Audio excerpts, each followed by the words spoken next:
नमस्कार दोस्तों, मैं ईश आप सभी का स्वागत करता हूं सभी समानता न्यूज़ में। जी हां दोस्तों, दिन का आगाज़ करेंगे दिल्ली के डिप्टी सीएम मनीष सिसोदिया की खबर के साथ। जी हां, कल मनीष सिसोदिया को सीबीआई ने मुख्यालय में बुलाया था।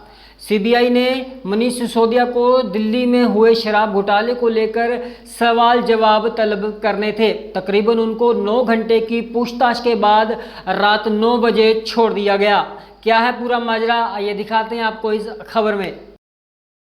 दिल्ली में शराब घोटाले को लेकर मनीष सिसोदिया को पूछताछ के लिए सीबीआई मुख्यालय बुलाया गया था। सूत्रों के अनुसार सीबीआई ने सिसोदिया से 30 सवालों के जवाब जानना चाहे, लेकिन सीबीआई उनके जवाबों से संतुष्ट नहीं लग रही और दोबारा उनको पूछताछ के लिए बुला सकती है।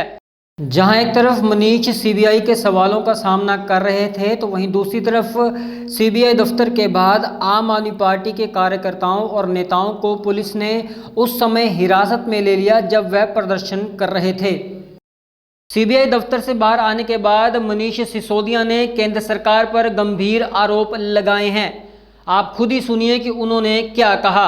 हेडक्वार्टर में बुलाया गया था और मसला तो यही था कि एक्साइज पॉलिसी में सो कॉल्ड जो घोटाला हुआ है, सो कॉल्ड, उसके बारे में पूछताछ होनी है, जिसके बारे में बीजेपी बार बार कहती है 10,000 करोड़ का घोटाला हुआ, दिल्ली में 10,000 करोड़ का एक्साइज घोटाला हुआ। लेकिन आज मैंने सीबीआई में जाके देखा,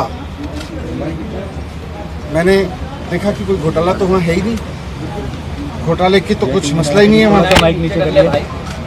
सारा केस फर्जी है, मैं जानता हूँ सारा केस फर्जी है। और आज मैंने सीबीआई में 9 घंटे की पूछताछ के दौरान 9 घंटे जो मैं रहा वहाँ पे, वहाँ भी मैं समझ गया कि किस तरह से सारा केस फर्जी है और किस तरह से इन्होंने पूरी साजिश की गई है।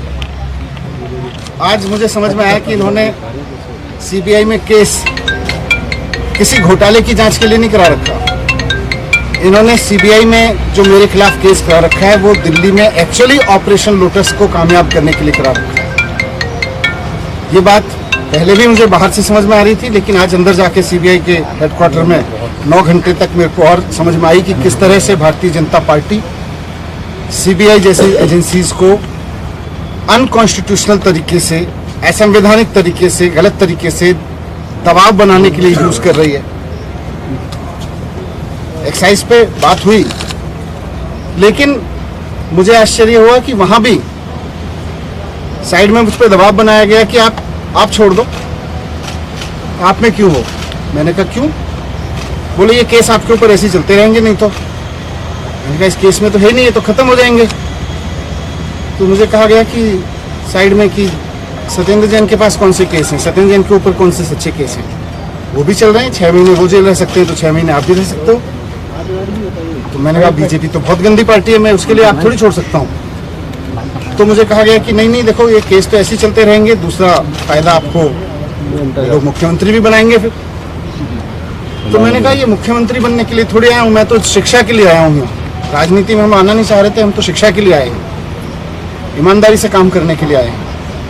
फिर मैंने साफ साफ बोल दिया कि भैया मुझको तो खुशी मिलती है जब दिल्ली के रिक्शे वाले का बच्चा इंजीनियर बनता है, उसमें जो खुशी मिलती है, मुझे सीएम बन के खुशी नहीं मिलती, सीएम बनने के बारे में सोच के खुशी नहीं मिलती। एक दिल्ली की मेड की बच्ची जब डॉक्टर बनती है तो मुझे खुशी मिलती है।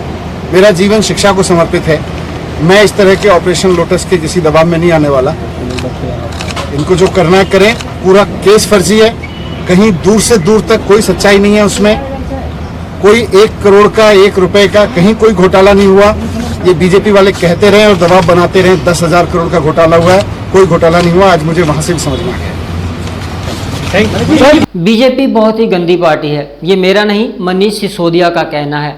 क्या राजनीति में सभी ही पार्टियां ऐसी होती हैं, या फिर आम आदमी पार्टी एक नई सोच, एक नई विचारधारा के साथ लोगों के लिए काम करने आई थी, लेकिन ऐसा कुछ भी होता दिखाई नहीं दे रहा है।